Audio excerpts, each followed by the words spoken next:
History is not a collection of static dates, but a living, breathing shadow that walks beside us in the modern world.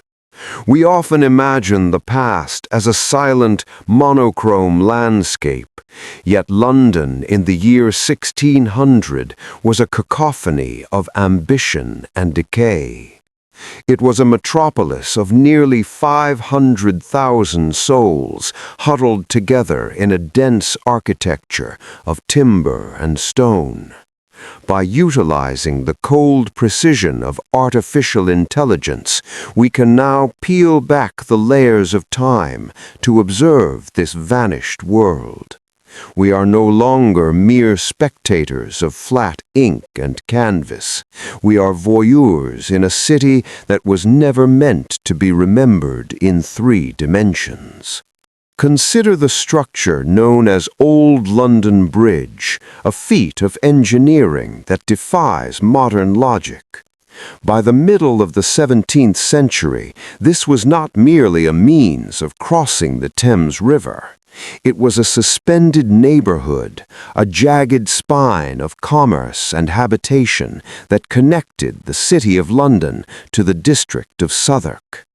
To look upon it from a distance was to see a continuous wall of houses and shops floating precariously above the gray tides. It was a labyrinth of necessity, where every inch of space was contested by those desperate enough to live above the abyss. The foundations of the bridge rested upon 19 massive stone arches, supported by protective structures called starlings. These piers were so wide and numerous that they acted as a dam, constricting the flow of the river into violent torrents. The water beneath the bridge did not merely flow, it roared.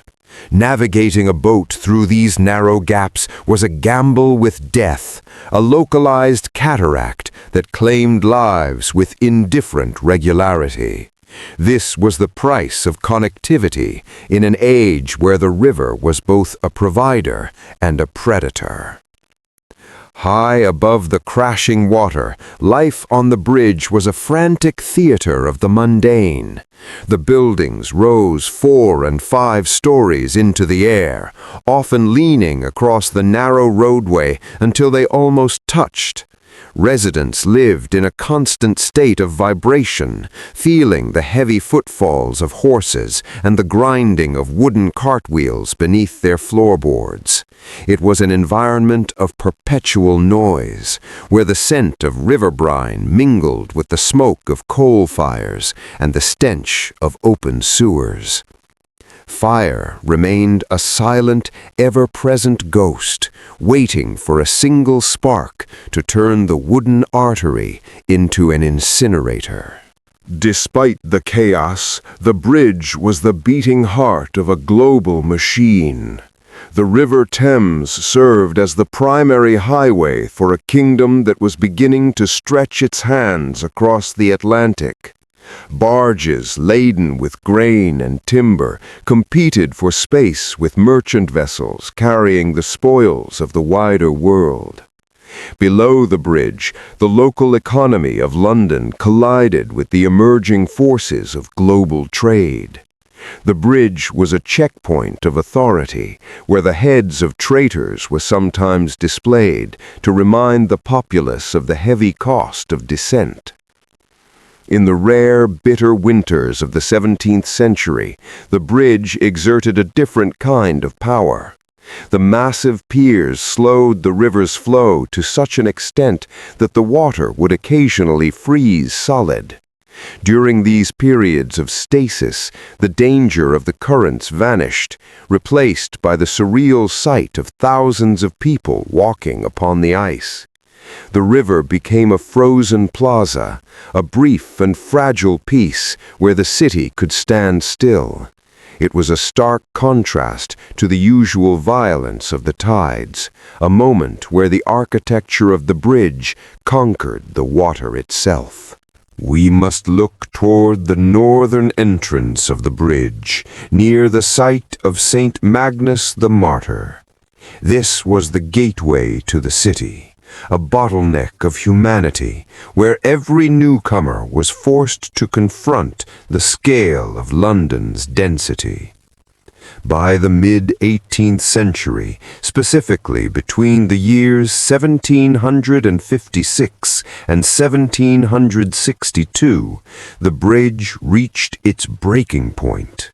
The authorities finally moved to demolish the ancient houses that had clung to the stone for centuries.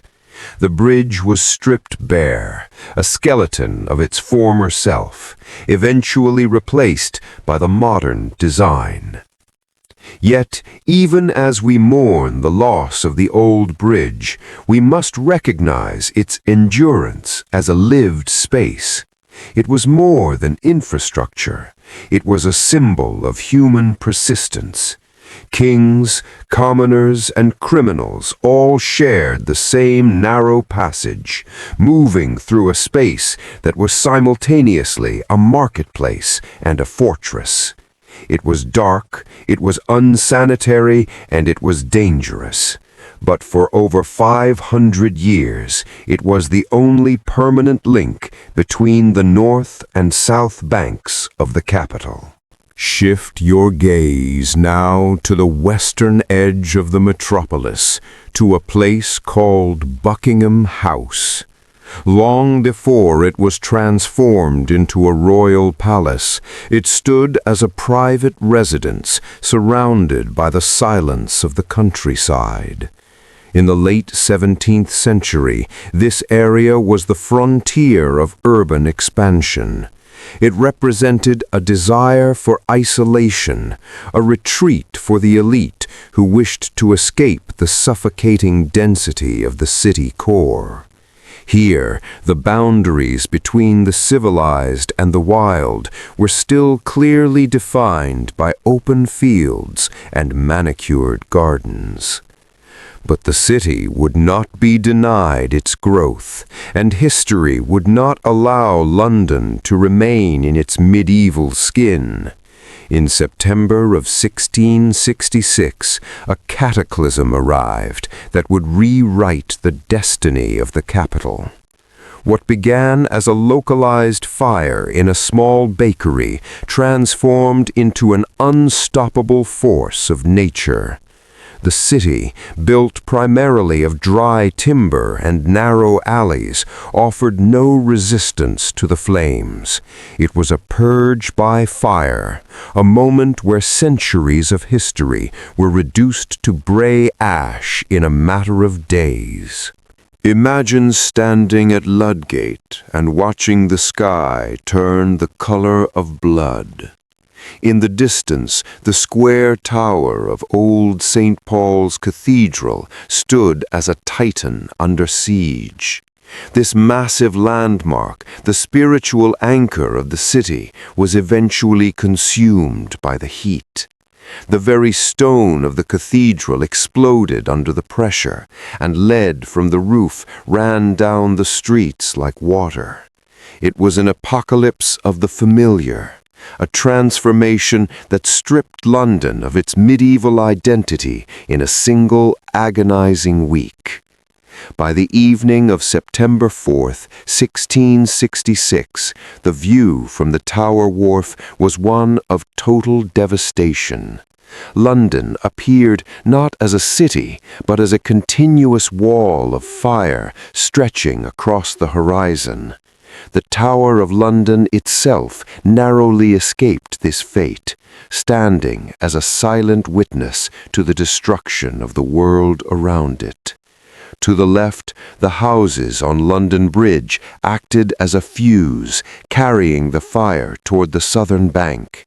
It was a moment of absolute vulnerability, where the power of the English state felt as fragile as a scrap of parchment. Yet, out of this desolation came the opportunity for a new kind of order. The fire cleared the path for architects like Christopher Wren to reimagine the city in stone and brick. The medieval chaos was replaced by a more structured, more resilient metropolis. This was the turning point where London ceased to be a relic of the Middle Ages and began its ascent as a modern global power. The scars of 1666 are still hidden beneath the pavement, a foundation of ash upon which the modern world was built. The Tower of London remained the one constant in this changing landscape. In the 17th century, it was much more than a historical site. It was the embodiment of royal sovereignty. It functioned as a fortress, a treasury, and an arsenal, but its enduring reputation was that of a prison. Within its walls, those accused of high treason awaited their fate in the shadow of the White Tower. It was a place where the weight of the crown was felt most heavily, a stone monument to the consequences of political failure. Let us travel back to 1638, to the ceremonial heart of the city known as Cheapside.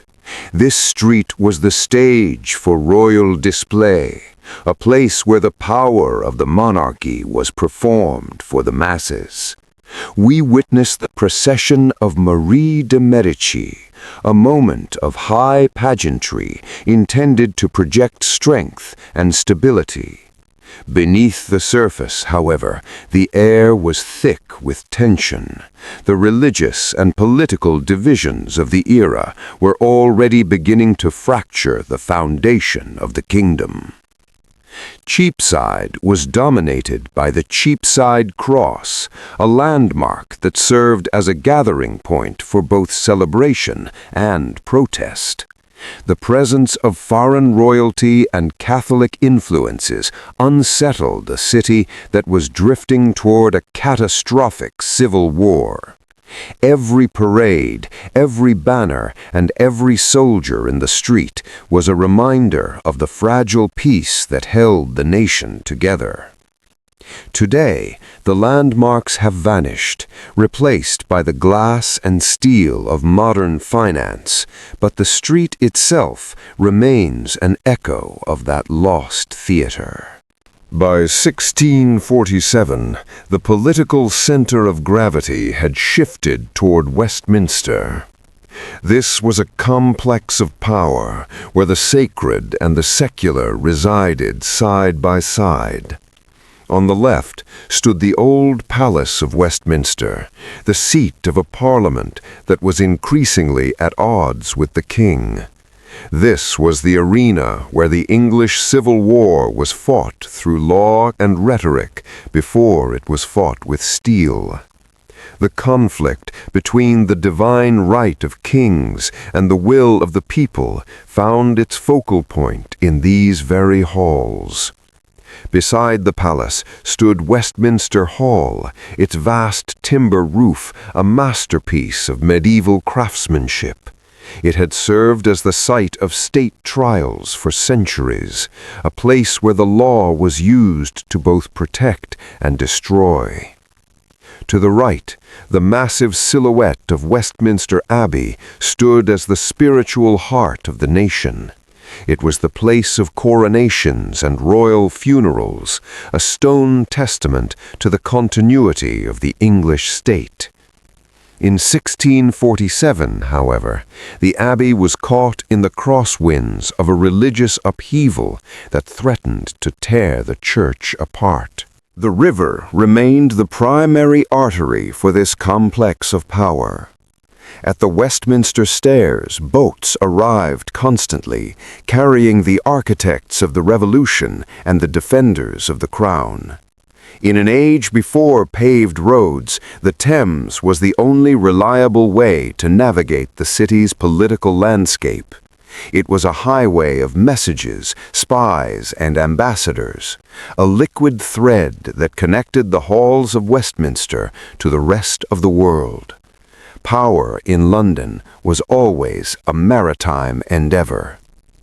Further down the river lay Whitehall Palace, the largest royal residence in all of Europe.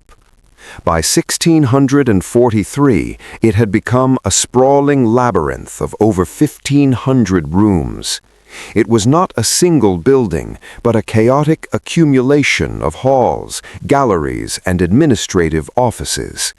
This was the nerve center of the Stuart court, a place of opulence and intrigue that existed in sharp contrast to the growing poverty of the city around it. Most of this grand complex would eventually be lost to fire, leaving only the banqueting house as a lonely survivor of a vanished era.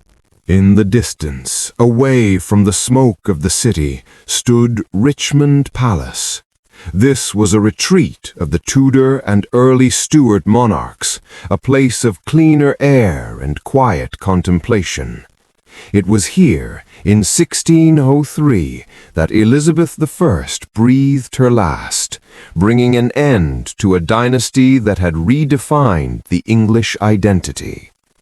Richmond was a place of ghosts even then, a palace built upon the foundations of an older medieval manor.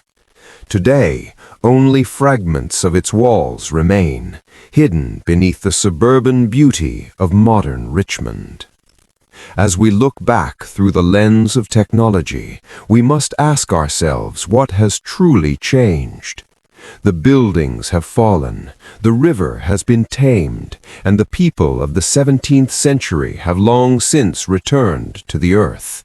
Yet the patterns of human ambition, the fear of catastrophe, and the search for order remain the same. These AI reconstructions are not just digital toys, they are mirrors. They allow us to glimpse a world that was just as vibrant, just as terrifying, and just as real as our own.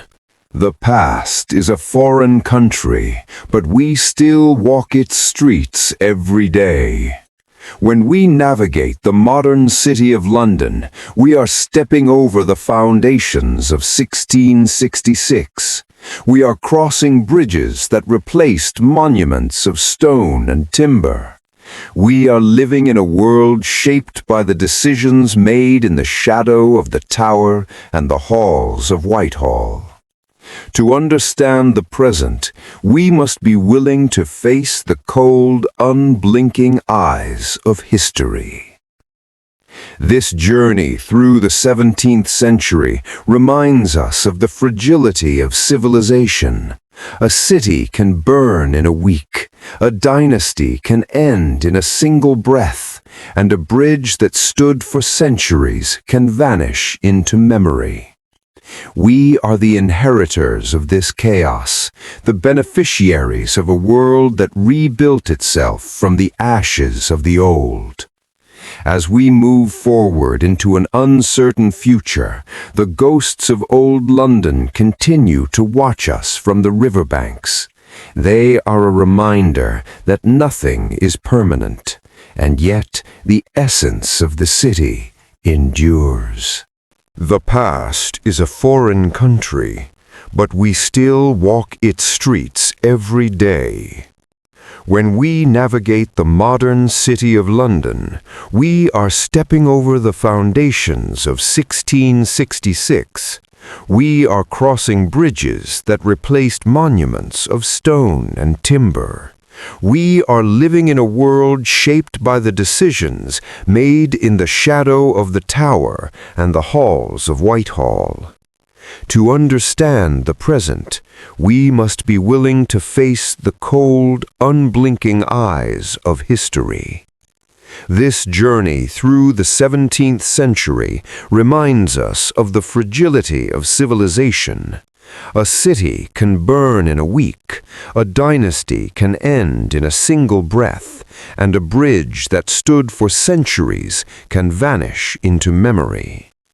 We are the inheritors of this chaos, the beneficiaries of a world that rebuilt itself from the ashes of the old.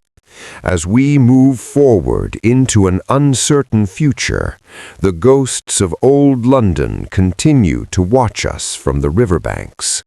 They are a reminder that nothing is permanent, and yet the essence of the city endures.